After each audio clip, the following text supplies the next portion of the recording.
Two nations neighbouring Russia are reconsidering their own security. Sweden and Finland, both historically neutral countries, say they're now speeding up deliberations on joining NATO, despite warnings from Moscow. Their leaders met in Stockholm today to discuss applying for NATO membership. Both countries are expected to act together on the issue. Finnish Prime Minister Sanna Marin said the decision will be made in weeks.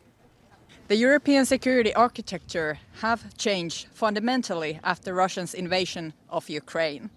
The change in the security landscape makes it necessary to analyze how we best secure peace for Finland and in our region in the future. I won't give any kind of timetable when we will make our decisions, but I think it will happen quite fast, within weeks, not within months. Well, from Brussels, our correspondent Shona Murray told us how NATO expansion is being seen by the bloc. Take a look.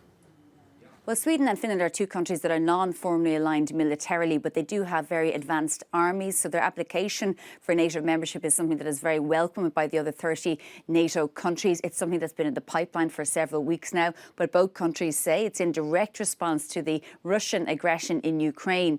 The Swedish Prime Minister Magdalena Andersson saying that essentially there's a new normal with regard to European security now, and they both have to respond, particularly Finland, of course, which has a direct border with Russia.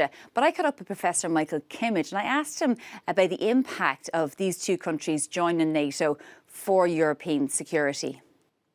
The bad thing is that the border that NATO is obligated to defend is quite a bit larger, and the border directly with Russia is a lot larger. And so that's going to be a new strategic situation for NATO, and they're going to have to respond with new ideas and a new sense of how they function in Europe and how they function vis-a-vis Russia. But of course, Sweden and Finland are affluent countries with formidable militaries, and they bring a lot to NATO. They don't just bring new responsibilities to the alliance, they bring new capacities, new capabilities to the alliance. So NATO has just overnight, if all of this comes to pass, which I think it will, NATO has just overnight become a lot stronger. That was Professor Michael Kimmage from the German Marshall Fund on that decision today from Sweden and Finland to push forward with NATO membership. We should also point out that, of course, Russia has warned against those two countries joining NATO. And so even though there's a point to be made about strengthening European security at a time of war, there's obviously concerns about any implications or direct targeting from Russia to those countries, particularly in the cyber field. Well, for more on NATO expansion plans, let's bring in our correspondent Galina Polinskaya.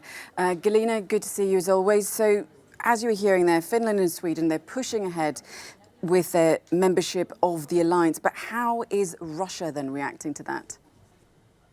Well, the Kremlin has warned, indeed, Finland and Sweden against joining NATO. President Putin's spokesperson Dmitry Peskov said that if it happens, it will not bring stability to the European continent. He said that Russia believed that NATO is a tool which was sharpened for confrontation and not for bringing peace and stability. And he had also said earlier that if Sweden and Finland join NATO, Russia would have to rebalance the situation with its own measures. And Russia's foreign ministry spokeswoman also warned that there would be military and political consequences in case the two countries joined the bloc. Now, I've asked what does this really mean in reality. I've asked this question to Andrei Kortunov. He is the head of Russian International Affairs Council, close to the Kremlin think tank. So he said that if this happens,